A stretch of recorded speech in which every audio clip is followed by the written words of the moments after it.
अस्सलाम वालेकुम व्यूअर्स, मैं आपको jasmine health and beauty tips में खुश आमदीद कहती हूँ। आज की वीडियो में मैं आपको शुगर के ख़ात्मे का बहुत ही आज़मूदा हल बता रही हूँ। आजकल के दौर में 70% लोगों की शुगर हाई रहती है और बहुत से लोगों को शुगर का मर्ज़ लाहिक है। आजकल ये बहुत आम बीमारी बन गई है। शुगर की मर्ज़ की वजह से इंसान की ज़िंदगी बहुत मुश्किल हो जाती है, क्योंकि इसमें बहुत परहेज़ करनी पड़ती है। अगर परहेज़ ना करें तो शुगर हाई हो जाती है। आज के बेहतरीन नुस्खे की बदौलत अब आपकी शुगर हाई नहीं होगी। अगर आप या आपके किसी भी जानने वाले की शुगर 200 से ज़्यादा होती है और मेडिसिन खाने के बावजूद नॉर्मल नहीं हो रही, तो आज के इस जादुई नुस्खे को ज़रूर आजमाएं। सिर्फ 3 दिन में आपकी हाई शुगर नॉर्मल हो जाएगी। ये आज़मूदा नुस्खा है। शुगर के मरीज़ इसको लाजमी इस्तेमाल करें।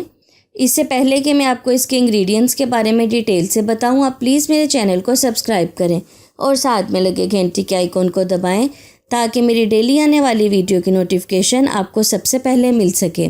इसके लिए आपको मकई का आटा चाहिए 1 प्याली, जौ का आटा 1 प्याली, गंदम का आटा 1 प्याली, चने का आटा 1 प्याली, गंदम की भूसी आधी प्याली।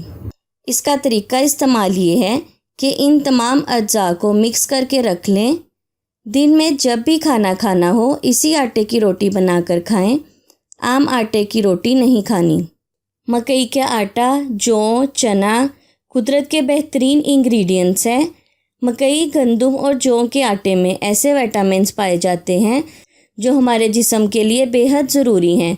ये तमाम इंग्रेडिएंट्स ऑयल फ्री होते हैं, जिनकी वजह से वज़न नहीं बढ़ता।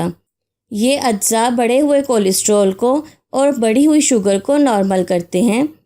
वो लोग जिनको शुगर का मसला है उनके लिए ये टोटका बेस्ट है। ये टोटका मेरी आंटी ने भी आजमाया है, उनको भी बहुत फ़ायदा हुआ है।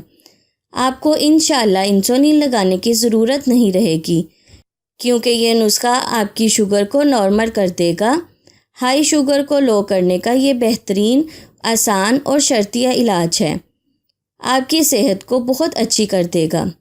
सो व्यूअर्स, उम्मीद करती हूँ आपको मेरी ये कारआमद वीडियो अच्छी लगी होगी। अगर आपको मेरी ये वीडियो अच्छी लगी तो इसे लाइक करें।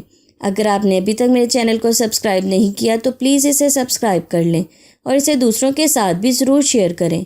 अपना बहुत सारा ख्याल रखें। अल्लाह हाफिज़।